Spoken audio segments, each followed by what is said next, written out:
Globally invest करायचं आहे पण कोणताही त्रास नको, मग हे 3 ETF नक्कीच बघा.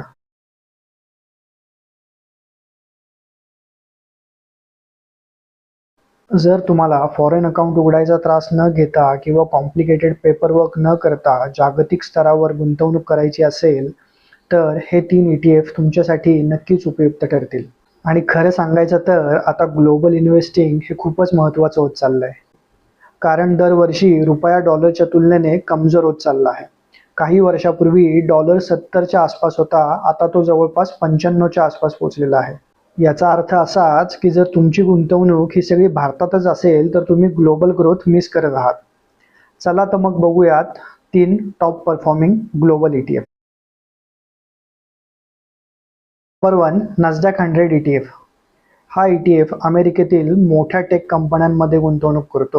एनव्हिडिया corp, Apple, Microsoft, Amazon, Tesla, Meta आणि अल्फाबेट. म्हणजे या ETF-मधून तुम्हाला जगातील सगळ्यात मोठ्या इनोव्हेटिव्ह कंपन्यांमध्ये इन्व्हेस्ट करण्याचा ऑप्शन मिळतो. आणि हो, या ETF-मध्ये आपल्याला हाय रिटर्न्स मिळण्याचे मेजर 2 कारणं आहेत. एक म्हणजे US टेक कंपन्यांची गेल्या काही वर्षात चाललेली ग्रोथ आणि दुसरं म्हणजे गेल्या काही वर्षात आपल्या रुपयाची म्हणजेच रुपीजची चाललेली डिग्रोथ म्हणजेच घसरण. सेकंड ETF आहे हँग सेंग ETF.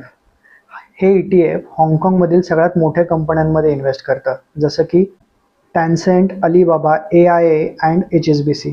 आणि हो, महत्त्वाची गोष्ट म्हणजे जर तुम्ही लाँग टर्मच्या दृष्टीने ह्या ETF-कडे बघत असाल तर माझ्या मते हा ETF खूपच महत्त्वाचा आहे, कारण की यांचं व्हॅल्युएशन हे आपल्या इंडियाच्या मार्केटच्या व्हॅल्युएशनपेक्षा अजूनही फार कमी आहे.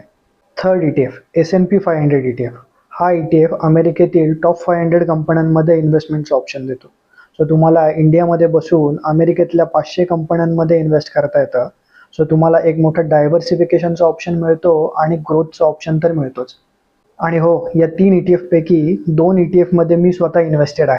जर तुम्हाला या 3 ETF-ची अधिक माहिती हवी असेल आणि या ETF-मध्ये कसं इन्व्हेस्ट करायचं हे सुद्धा जर जाणून घ्यायचं असेल तर ह्या व्हिडिओच्या कमेंट बॉक्समध्ये ETF म्हणून कमेंट करा आणि मी तुम्हाला अधिक माहिती नक्कीच शेअर करेन.